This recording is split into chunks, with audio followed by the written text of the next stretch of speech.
Então, pessoal, bom dia, sejam bem-vindos.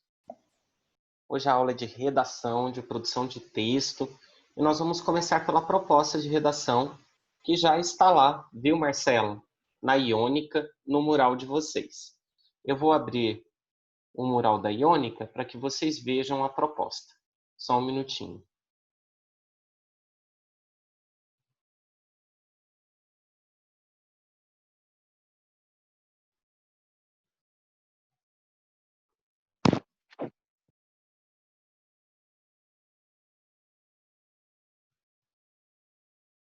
Então, aqui na Iônica, no mural ao centro, a última postagem é a proposta de redação de hoje, certo? Então, já está disponível para que você olhe a proposta. Eu vou abrir aqui.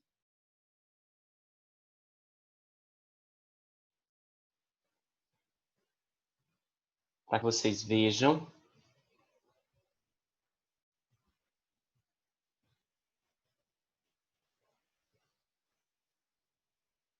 Eu acredito que para essa proposta desta semana, são importantes os conteúdos da área de geografia, de história, talvez sociologia. E uma pesquisa bacana aí pelas redes, vocês buscarem algumas informações, eu trarei sugestões para vocês, tá bem? Então, primeiro, proposta de redação, 18/8/2020. A partir da leitura de textos, como vocês já sabem, esse comando padrão Enem, os desafios da criação de empregos no Brasil. Então, o nosso tema desta semana é este: os desafios da criação de empregos no Brasil. Texto 1. Vou ler só um trechinho. Com a elevação da taxa de desemprego e com a discussão sobre terceirização no mercado de trabalho, a pergunta sobre como criar empregos ganhou força novamente no debate sobre a política econômica. Há argumentos defendendo que o desemprego crescente no Brasil é fruto principalmente da rigidez das normas trabalhistas em vigor. Pesquisadores também pregam que o desemprego é consequência do ambiente macroeconômico adverso e das taxas de juros crescentes. Mas será que existe uma única resposta para a pergunta do nosso título? Em relação a este texto, eu tenho algumas ressalvas que eu vou fazer daqui a pouquinho para vocês, tá bem? E aí, o que ele sugere, né? O funcionamento do mercado de trabalho pode ser afetado de três formas. Vejam aí. Pelas instituições, como os tribunais trabalhistas, pelas regulamentações, a exemplo das normas que regem a demissão de trabalhadores, pelas intervenções, como os programas de seguro-desemprego. As instituições que regem os litígios trabalhistas e a negociação coletiva sofreram pouca mudança desde que foram estabelecidas na década de 40. O Brasil precisa manter o que está funcionando e alterar o que não está. E aqui ele vai fazer um histórico da legislação trabalhista e assim por diante. Só atualizando. Do ano passado para cá, as taxas de juros caíram no Brasil. As taxas oficiais, como a taxa Selic, certo? Nunca estiveram tão baixas na nossa história. Por quê? Porque como a economia passa por um contexto muito difícil de crise, em que não há crescimento sustentável durante vários meses, o que tem ocorrido?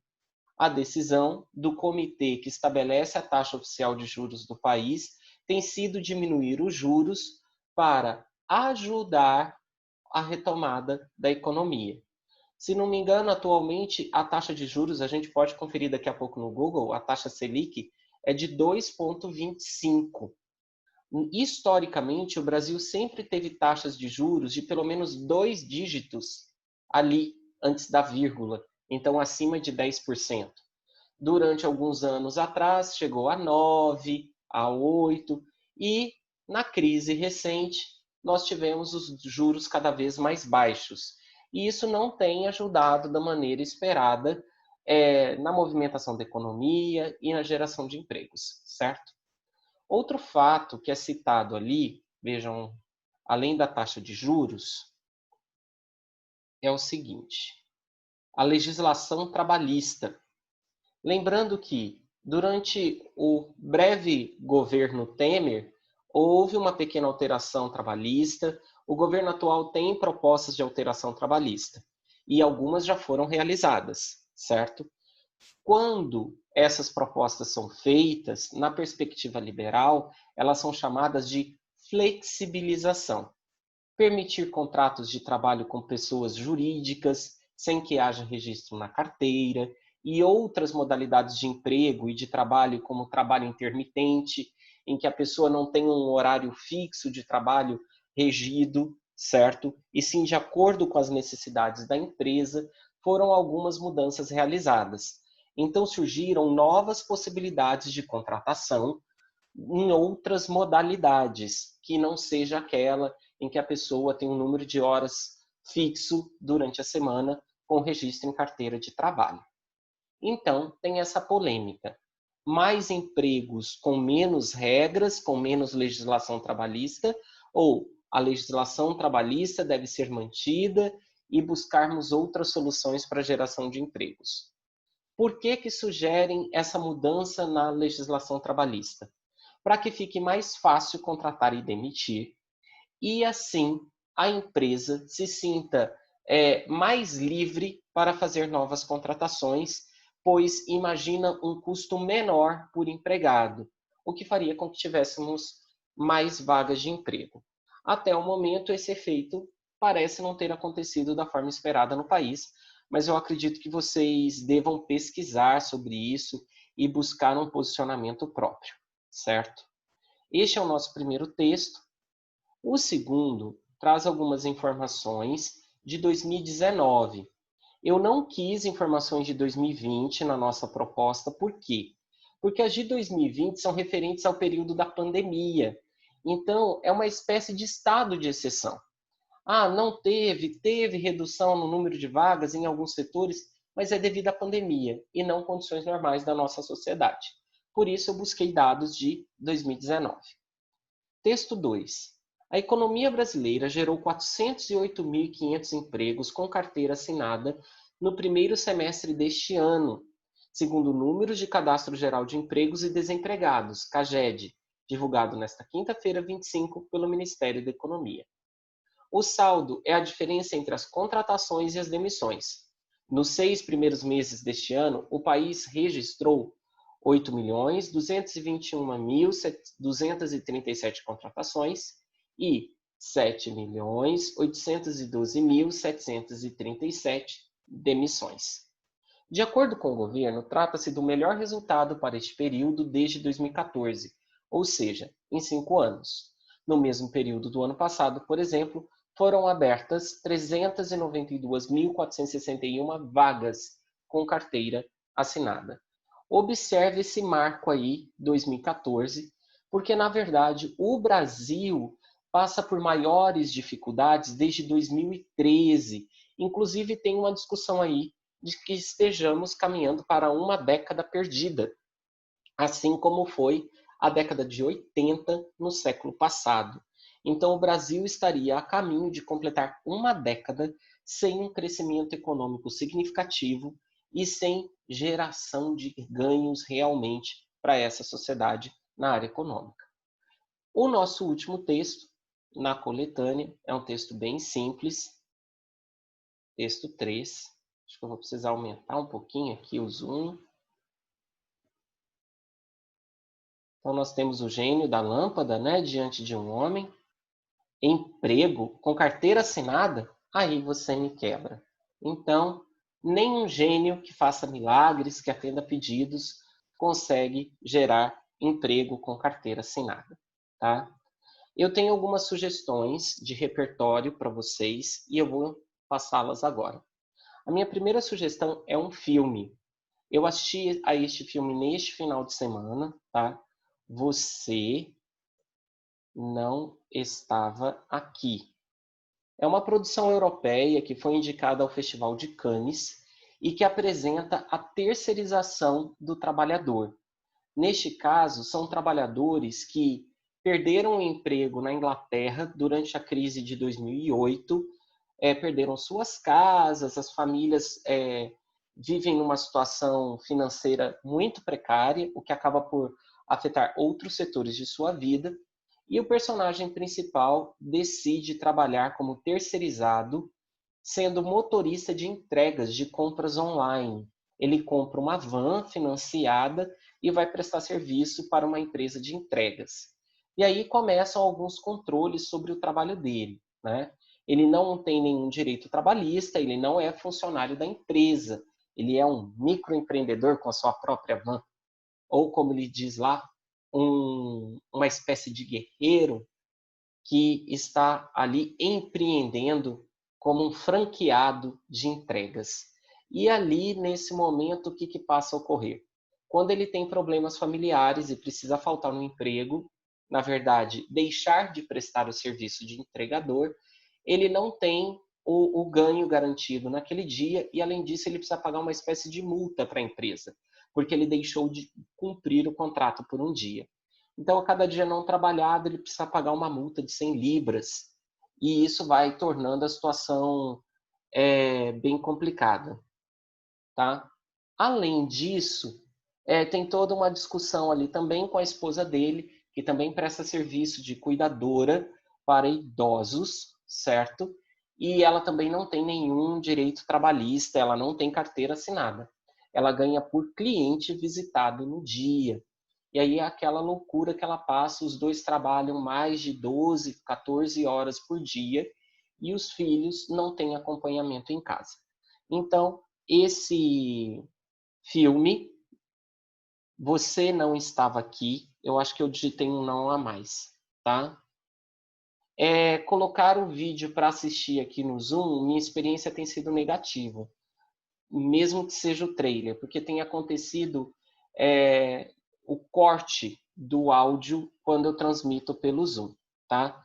E, na verdade, o nome do filme é Você Não Estava Aqui. A nossa segunda referência que eu sugiro para vocês é Triste Fim de Policarpo Quaresma, né? Como aquele sujeito, né, o Policarpo, lá na obra literária, que acredita no Brasil, que quer empreender, e ele tenta plantar, ele tenta produzir, e parece que não dá certo. E tem questões políticas ali, tem questões culturais sendo discutidas, e é uma boa referência para o seu texto.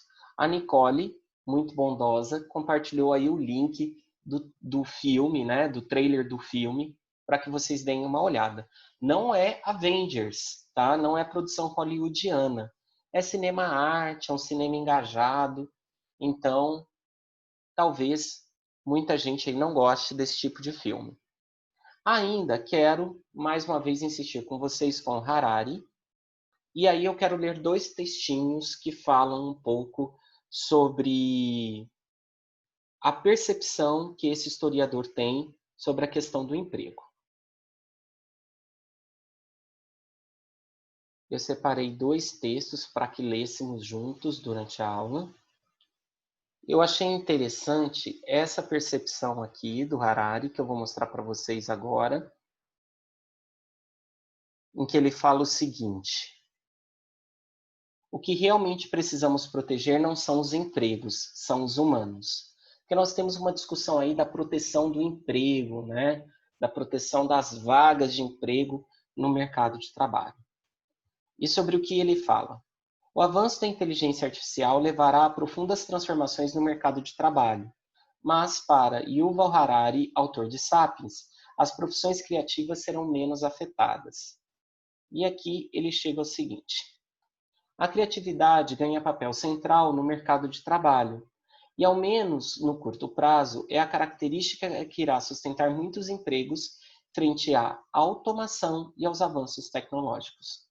É a opinião de Yuval Harari, professor da Universidade Hebraica de Jerusalém e autor do best-seller Sapiens, Uma Breve História da Humanidade. Em entrevista, Harari defendeu que carreiras que valorizam o aspecto criativo do ser humano serão as menos afetadas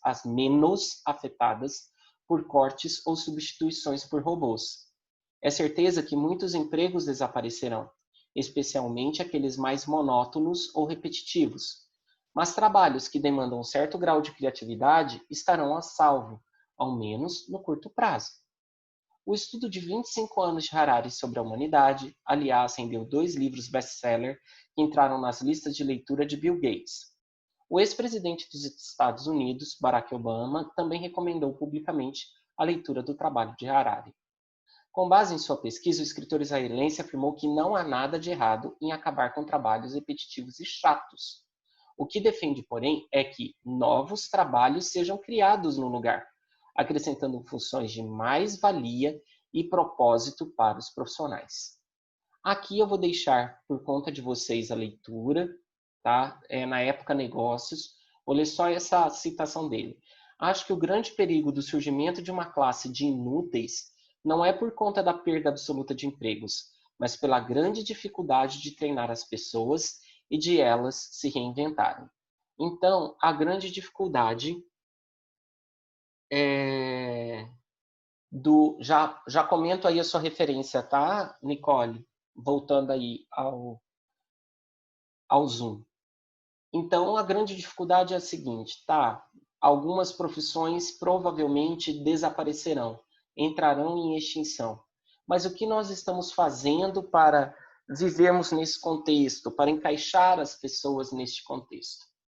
Aqui eu achei interessante uma comparação que é feita por esse Leonardo Pujol. Esse site chama Desafios da Educação, e ele fala sobre as previsões do Harari sobre educação e trabalho em 2050. Lembrando que estamos em 2020, então seria daqui 30 anos. E lembrando também que a pandemia acelerou algumas tendências, certo? E ele produz uma comparação aqui que eu achei terrível. Vou ler o início e vou pular para esta comparação. 10 anos atrás, enquanto eu rodava pelos sertões do Rio Grande do Norte e da Paraíba a trabalho, acostumei-me a ver uma quantidade expressiva de burros e jegues abandonados à beira da estrada. A razão? Os asininos haviam perdido espaço para o avanço tecnológico.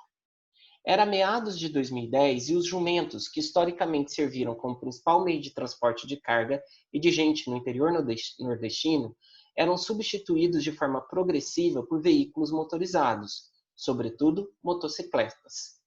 Expulsos do mercado de trabalho, os animais abandonados por seus donos vagavam soltos em estradas, agravando o problema dos acidentes na região. Não pude deixar de pensar nesses animais quando li sobre o possível surgimento do que o historiador Yuval Harari chamou de uma nova classe de inúteis. São trabalhadores não qualificados que ficarão desempregados se não estiverem habilitados para trabalhar lado a lado com a inteligência artificial, o aprendizado de máquina e a robótica. Em ciclos de automação do passado, as pessoas não qualificadas podiam trocar de emprego com certa facilidade. Por exemplo, em 1920, um trabalhador agrícola dispensado devido à mecanização da agricultura era capaz de encontrar um novo emprego numa fábrica de tratores. Nos anos 1980, um operário de fábrica demitido conseguiu uma vaga de caixa no supermercado. São mudanças de ocupação que exigem um treinamento limitado. E agora vem a citação que nos interessa. Em 2050, porém, um caixa ou um operário da indústria têxtil que perdeu seu emprego para um robô dificilmente estará apto a começar a trabalhar como oncologista, como operador de drone ou como parte de uma equipe humanos IA num banco. Então, humanos inteligente artificial num banco. Não terão as habilidades necessárias, escreve Harari. Assim diz o historiador. Muita gente poderia compartilhar não o destino dos condutores de carroça do século XIX, que se tornaram taxistas, mas sim o dos cavalos, dispensados no mercado de trabalho como os asininos nordestinos. Então, ele mostra que talvez pessoas que não tenham oportunidade de qualificação saiam do mercado de trabalho como como o burro que puxava a carroça e não tem mais carroça para ser puxada. Então, por quê? Porque não teve uma aproximação com as mudanças, com a realidade do mercado, certo? Essa referência que a Nicole faz aqui no chat, ela é muito interessante porque é específica da situação brasileira. Central do Brasil também é um filme bem interessante, tem uma perspectiva mais próxima da realidade dos migrantes nordestinos para o Sudeste.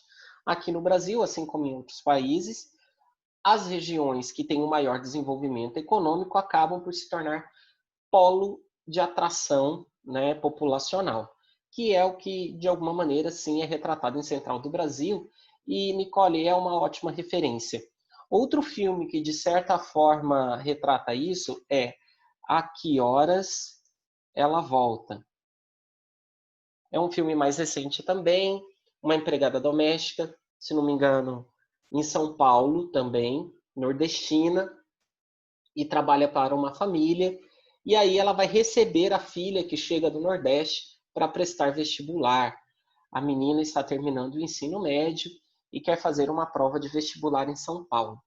E ali você tem também essa questão do nordestino, que foi para São Paulo.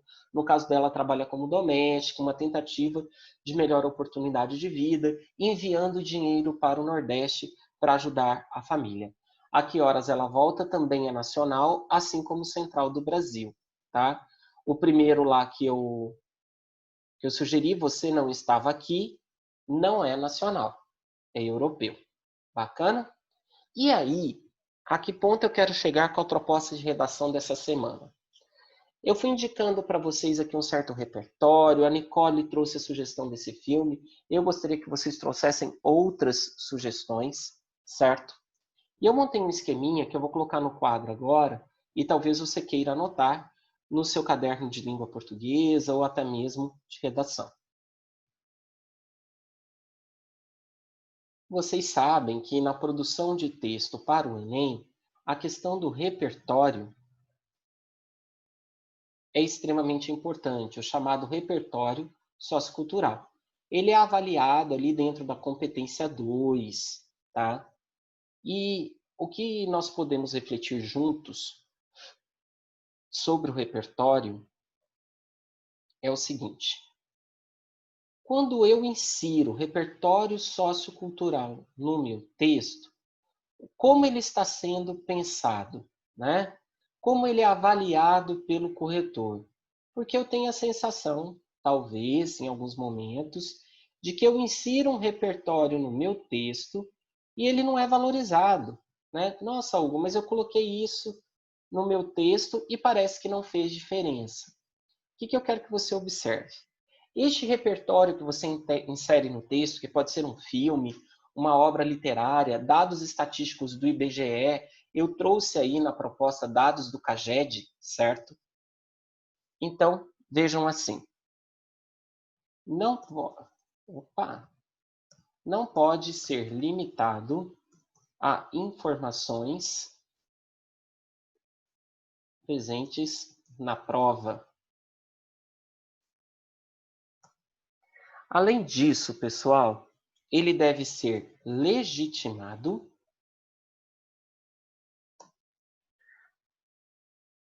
pertinente,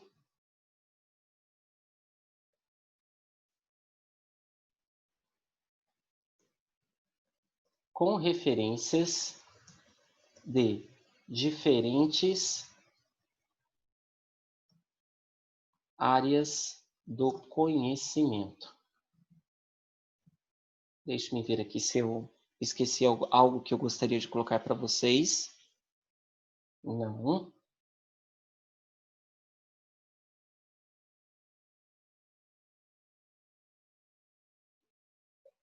Como é esquema, eu não vou utilizar pontuação nos itens, tá bem?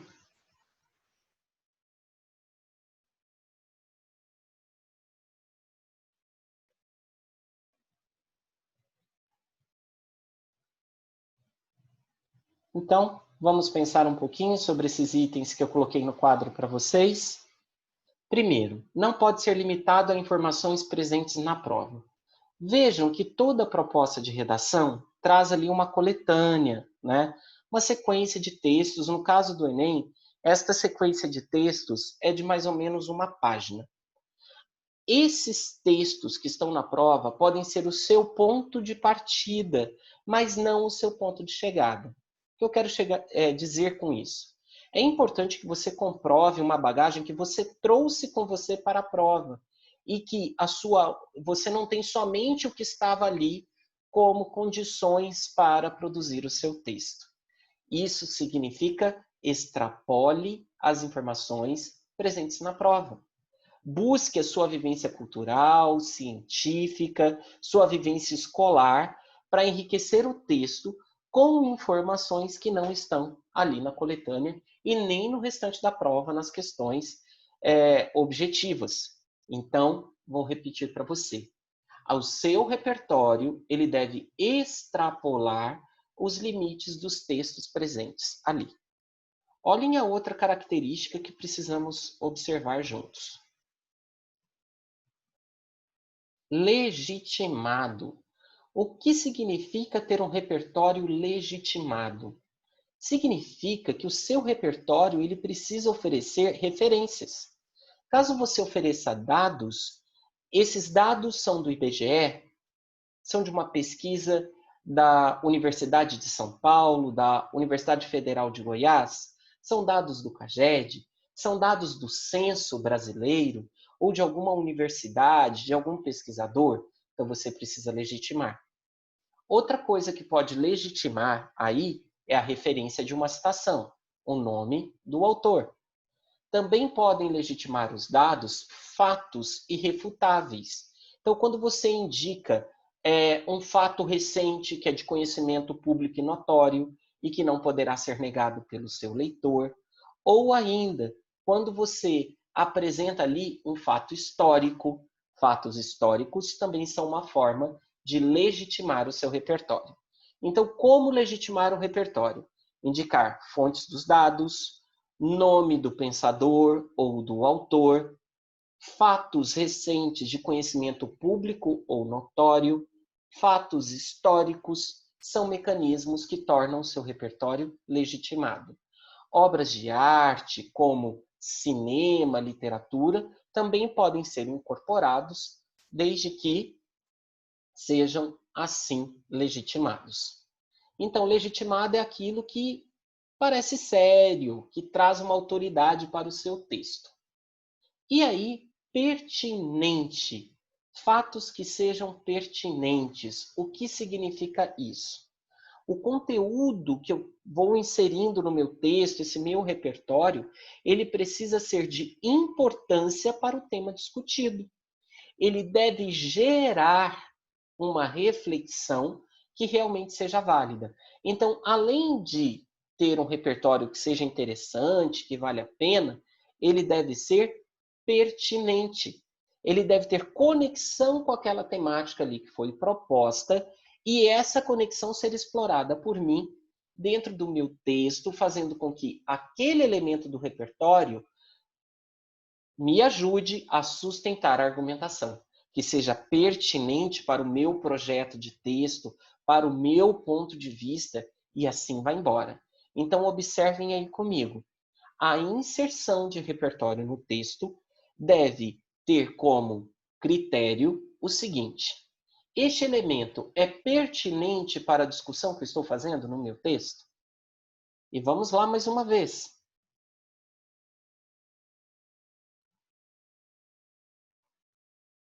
Com referências de diferentes áreas do conhecimento.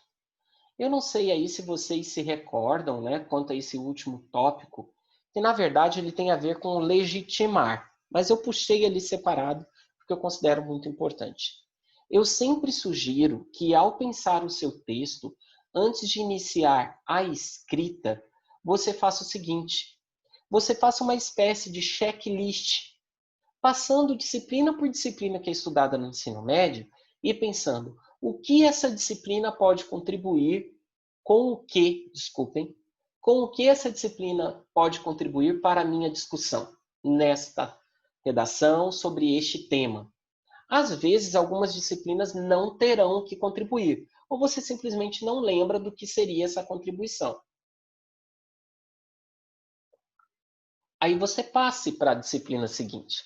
O que eu sugiro é que a produção do seu texto seja minimamente interdisciplinar, ou seja, que haja elementos de repertório de pelo menos duas áreas diferentes do conhecimento. Se um for da área de biologia, que o outro seja de geografia. Se um é de história, que o outro seja de geografia ou de biologia, ou da filosofia, ou da sociologia, e assim por diante.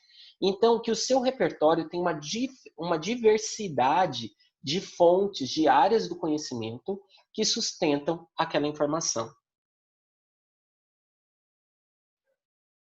Fechado essa questão do repertório? Na verdade, fechada, né? A Nicole colocou uma questão ali para mim no chat que é extremamente polêmica e fruto assim de grandes desacordos e desentendimentos. Como aprender com textos de outras pessoas? Lendo eles. Hugo, se eu ler muitos textos, eu vou escrever melhor? Nem sempre. Por quê? Ah, porque depende do texto? Não, depende da sua leitura. Porque se eu faço a leitura simplesmente buscando a informação, o meu olhar está em função da informação e não da escrita do texto, da maneira como ele foi feito ou estruturado. Se a minha leitura é simplesmente pela fruição, pelo prazer da leitura, eu sei que muitos aqui duvidam, mas há prazer na leitura, certo? Aí eu estou focado no meu entretenimento, nesse prazer da leitura.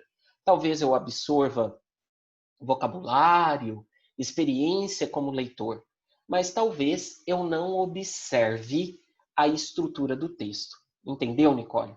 Por exemplo, suponhamos que eu seja apaixonado por contos, porque são histórias curtas, e eu leia contos a semana toda, eu tenha uma bagagem de muitos contos lidos. Isso necessariamente vai me fazer um bom contista? Um bom autor de contos? Muito provavelmente não. Talvez eu nem tenha me dado conta, ao fazer essas leituras, de qual é a estrutura de um conto. O mesmo acontece quando lemos notícia, artigos de opinião, editoriais, crônicas e por aí vai embora. Então, quando nós fazemos essas leituras,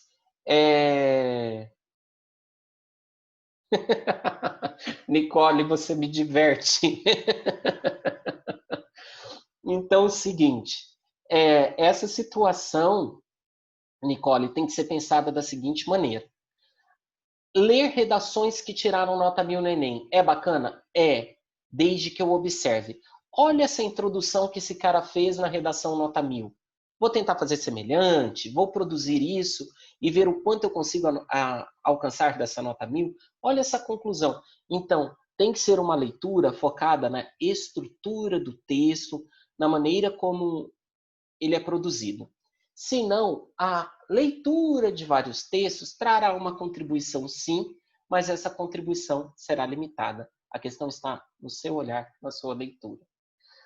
Nicole, eu acho que eu vou colocar essa minha fala de hoje, da aula, no meu status nas redes sociais. Vou passar uma por uma publicando isso. Eu sei que muitos duvidam, mas há prazer na leitura. Certo? Hugo, Oi. eu tinha perguntado isso porque eu vejo muitas estruturas assim que eu acho bastante bacana, só que eu fico com um pouco de receio de reproduzir no meu texto algumas partes Entendi. e perder meio que a autoria, sabe? Eu queria pegar a estrutura, replicar e ir adaptando com o tempo. Funciona? Funciona, tá? O único alerta que eu faço, Nicole, é que a prova do Enem é uma prova pobre. Eu não estou falando fácil, é pobre. Em que sentido? Eles estabelecem pré-requisitos e uma certa estrutura que seu texto deve apresentar necessariamente, e talvez não seja o melhor espaço para experiências ousadas. Já a prova da UEG é bacana para que você experimente um pouco mais, ou de universidades de São Paulo, de Minas, mas a prova do Enem, em especial, ela pede por maior cuidado e uma estrutura básica da maneira como o corretor vai corrigir. Mas esse seu desejo, né, por fazer leituras de outros textos, de outros autores, e retomar essas estruturas para o seu texto e fazendo releituras e modificando, buscando um estilo próprio, é um, é uma excelente opção, sim. Quando você vê um músico de grande qualidade, né? O que se pergunta para ele, ou até mesmo um cineasta? Quais são suas referências? Então, vocês, como autores de seus textos, podem e devem ter suas referências do que é bom, do que é o melhor. Certinho? Pessoal, alguma pergunta, algum questionamento? Tudo em ordem? Então, tá bom. Tá de boas, Ricardo? Quero ver essa redação, hein, Ricardo?